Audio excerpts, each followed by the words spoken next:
Hello music fans, you're watching Death by Unicorn, where we talk about metal, rock, and prog music.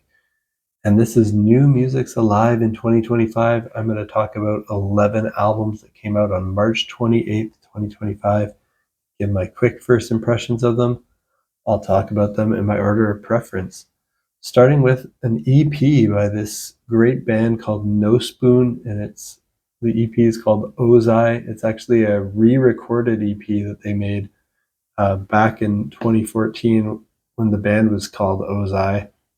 This is progressive metal, and I'm going to call this one a near masterpiece, putting it in my near masterpiece tier. It's a re-recorded EP that they made when the band was called Ozai. And I listened to the original EP as well, and I enjoyed that too. It's also excellent, but their performance capabilities and their production capabilities have improved greatly since they made this EP originally back in 2014. So this new version is even better. It's completely re-recorded. It's not just like a remix or remaster situation. They swapped the order of a couple of tracks, the Mecha and the Effervescent Power. Not sure why. And they also added a new song that wasn't on the 2014 EP, right in the middle of the EP, called Out With a Bang. So this 2025 version of the EP is definitely better than the 2014 version. So I'm calling it a near masterpiece. Maybe the 2014 version I would just put like excellent tier level rather than near masterpiece. But don't come into this expecting this to be as good as their full-length album, Opus, their debut full-length. That one I think is a true masterpiece, possibly the best debut of the 2020s decade so far. But this is a great prog metal snack to tide us over until their next full-length album by Nospun, which I'm really looking forward to. This is stylistically different from Nospun's debut full-length album. It features some harsh vocals, even though the focus and primary vocal style used is still their clean vocal sound. My favorite track currently is the Effervescent Power, but really every track here is amazing. If that sounds good to you, check out Ozai by Nospun. Next, I want to talk about a double album called Metamorphic from a band called Atan, A-T-A-N.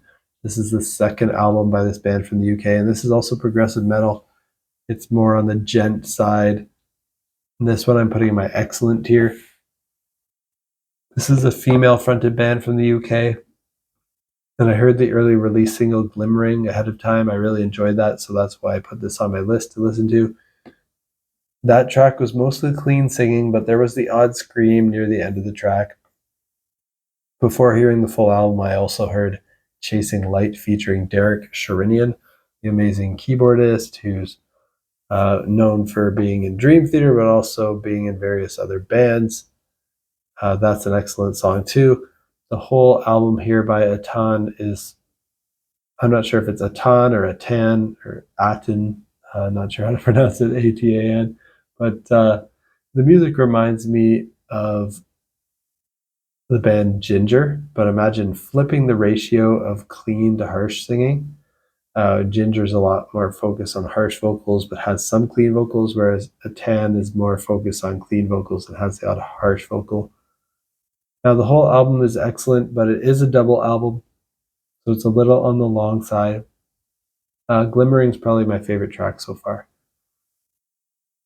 Now, the guitar riffing on this and the drumming is great. It's similar to Ginger in that progressive metal, gent, and groove metal style. There's even some vocal moments on this album that get close to a rap style vocal delivery like nu metal bands were doing in the mid to late 90s and early 2000s. If that sounds good to you, definitely check out Metamorphic by Atan. Next, I want to talk about a hard rock album by a band called The Darkness, and the album's Dreams on Toast. This is the 8th album by this band from the UK. It's hard rock with glam rock, power pop, and heavy metal influences. This one I'm going to put in my very good tier, along with most others that I'm going to talk about, but I do have one that I just put in my good tier at the end. So this is the 8th album by The Darkness. They're a British band, and while they're not one of my all-time favorite bands, I do actually own and enjoy their debut album. I like the hits from that album back in the day when that came out in 2003. Then I kind of quickly lost interest in the band when I got into heavier music in 2005, like System of a Down, Protest the Hero. And then I got into progressive metal, progressive rock, metalcore, post-hardcore. And this kind of old school sounding hard rock music was a sound that I always still liked, but I mostly ignored as I was focusing on those other genres that I was more interested in. So I didn't hear any of their albums from 2005 to 2017. But I got back into The Darkness recently a bit and thought their last 2 albums, Motorheart and Easter's Cancelled, were pretty good albums. Now, I'm still not in love with the band or putting them high up in my favorites list, but they are a really fun band with intense high-pitched vocals, fun guitar parts. I've also enjoyed watching a lot of Justin Hawkins' YouTube videos lately. He's a good YouTuber as well. He reacts to other band songs. He sometimes interviews some other artists and stuff like that.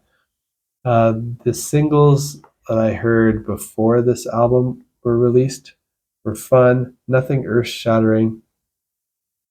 It's basically over-the-top fun party rock like AC/DC and Van Halen, usually with really high-pitched vocals, mixed with a lot more Queen influence on this album than I recall on previous albums. I'm still not as keen on the opening track here, Rock and Roll Party Cowboy, because the kind of spoken word verses really aren't doing it for me.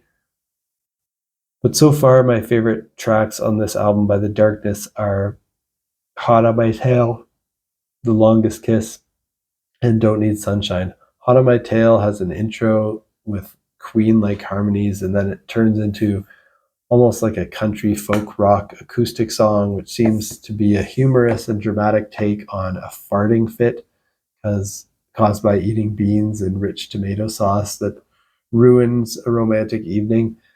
In general, the lyrics by The Darkness often have a silly, humorous, funny vibe. They're not to be taken seriously. Their music's just about having fun, and it's interesting that a lot of the album sounds more like Queen to me, like the track The Longest Kiss and Don't Need Sunshine. And those are a lot of my favorite tracks on here, the ones that sound the most like Queen. Rufus Taylor, son of Roger Taylor of Queen, is the drummer of this band, so perhaps that's part of the reason why they sound like Queen. So check this out if you want to hear a silly AC/DC meets Van Halen meets Queen kind of album. That's The Darkness and Dreams on Toast. Next up, I have Deafheaven with Lonely People with Power. This is the 6th album by this band from the US, and it's atmospheric post-black metal with that shoegaze, screamo, and dream pop all mixed in. Yeah, mostly a black metal album, but with a lot of atmosphere. I'm putting this in my very good tier as well. Their last album, Infinite Granite, had the band performing in more of a post-rock and shoegaze sound, shifting away from their earlier black metal sound. But the single I heard from this one, Magnolia, is far heavier than anything from Infinite Granite. Had that intense black metal shrieking vocals the whole time over intense black metal music. Although it still had that atmospheric beauty and the ambience present on their last more post-rock and shoegaze album. It was interesting to listen to the whole album, and it did lean more into their earlier heavy and intense black metal sound, but still balanced beauty and brutality and intensity in a nice way. So I like it a little bit better than their last album, Infinite Granite, because I think it has more of that brutal, heavy bite that was maybe missing on the previous one. I haven't heard the whole catalog by this band, so I'm not sure where. I can't really say how this stacks up to everything that they've done, but I think it's a pretty solid album. I'll put it in my very good tier. If you like other Deafheaven albums, definitely check it out. And if you like bands like, I think Astronoid is a good kind of comparison with the atmospheric post-metal, but then also bringing in just more intense black metal. Basically any kind of atmospheric black metal stuff. If you like it, this should be right up your alley. Lonely People with Power by Deafheaven. Next up, I'm going to talk about Arch Enemy, who released Blood Dynasty.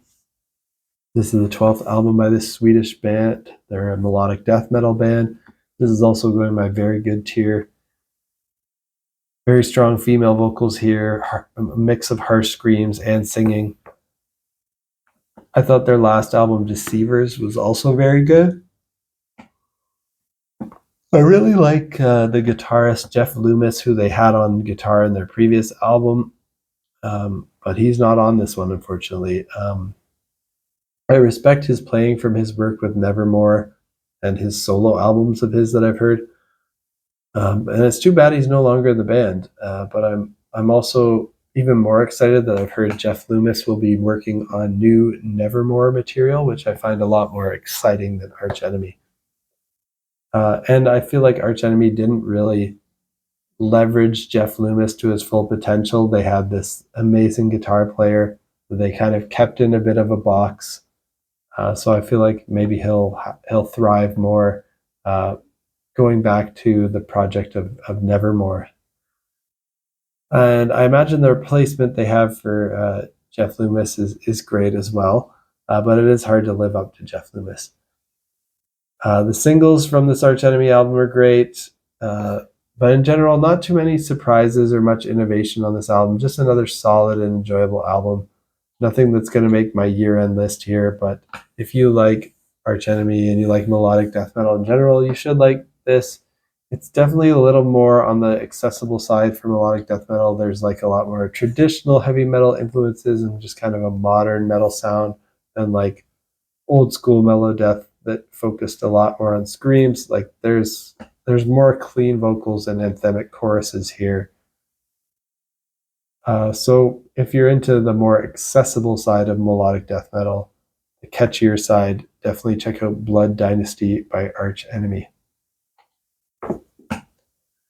Next up, I want to talk about IQ and their album Dominion. I'm also putting this in my very good tier. This is the 13th album by this band from the UK. It's neo-progressive rock. And they're just a well-respected progressive rock band. But I surprisingly never listened to a full album by them that I can recall before this. The opening track on this album by IQ is an over 22-minute long prog epic. It's great. The whole album reminds me of an album that I loved from last year by a band called Ellesmere called Stranger Skies. Got that similar kind of neo-prog sound, lots of great keyboards and vocals, great vocals for fans of Genesis. If you like Genesis, if you like Ellesmere, if you like neo-prog, then definitely check out Dominion by IQ. And of course, if you're a fan of IQ, you'll already be checking it out. Next, I'll mention Underoath with their album The Place After This One. Also going in my very good tier. This is the 10th album by this American band. It's melodic metalcore with post-hardcore, emo, alternative, industrial, post-rock, and even some pop influences on here. I don't think this is as good as their last album, Voyeurist, but I think it's still better than the one before that, Erase Me. This band's a little bit past their prime. I don't think they're going to be making albums as good as Define the Great Line, Lost in the Sound of Separation, or even their album Disambiguation I really like. And they have that the really well-known album and well-respected album by them, They're Only Chasing Safety. That kind of 4-album run there in the middle of their career was their peak. They haven't quite been able to live up to those albums and that 4-album run in the middle of their career. But this is, other than those 4 albums, it's maybe the second best that they've done. So maybe it's, like 6th out of their 10 albums. So kind of right in the middle of their discography. But if you like Underoath, you definitely have to check out The Place After This One. still a good listen, even though it's not their best work. Next up, I have Bloom in Heaven by Invent, Animate, and Silent Planet. This is a collaborative EP by two bands here, two American metalcore bands. They're kind of more progressive metalcore. They have gent influence. They also have alternative metal and post-hardcore influences in here. This is also in my very good tier. This collaborative EP was released to support the tour that Invent, Animate, and Silent Planet were going on together to showcase their albums Heavener and Super Bloom.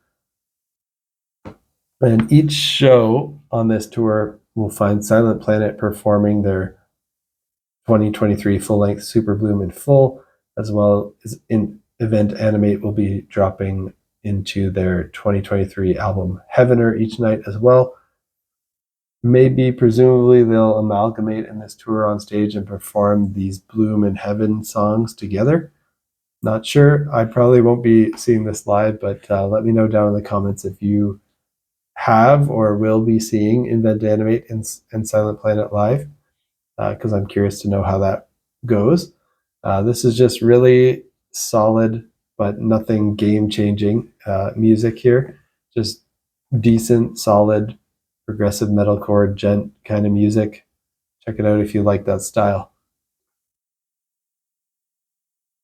Two more albums to go in my very good tier. The second last one I want to mention here is Envy of None with their album Stygian Waves. This is the second album by this American band. It's kind of art rock with pop, alternative, industrial, and electronic influences. This band features Alex Lifeson from the great Canadian band Rush on guitar. There's great female vocals here.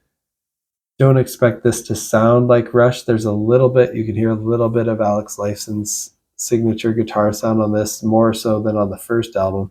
On the first Envy of None album, you almost wouldn't be able to tell that it was Alex Lifeson.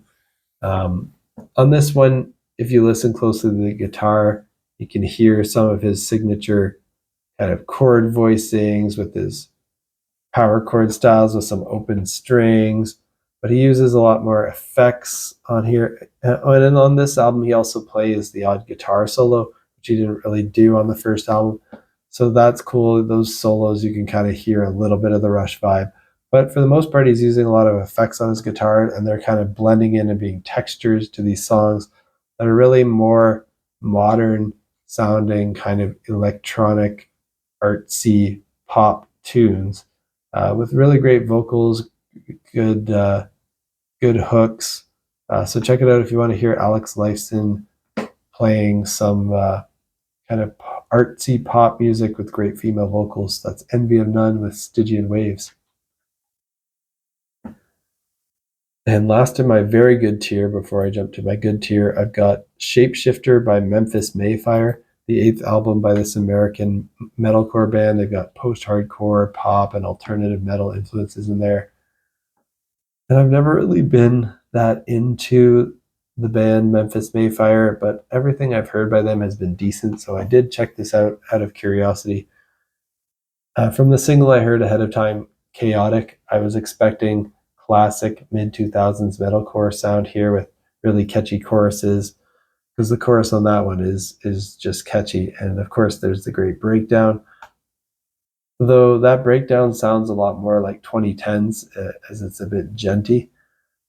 And that's pretty much what you get through the whole album. Very much inspired by 2000s melodic metalcore like Atreyu, All That Remains, and Killswitch Engage, which I enjoy.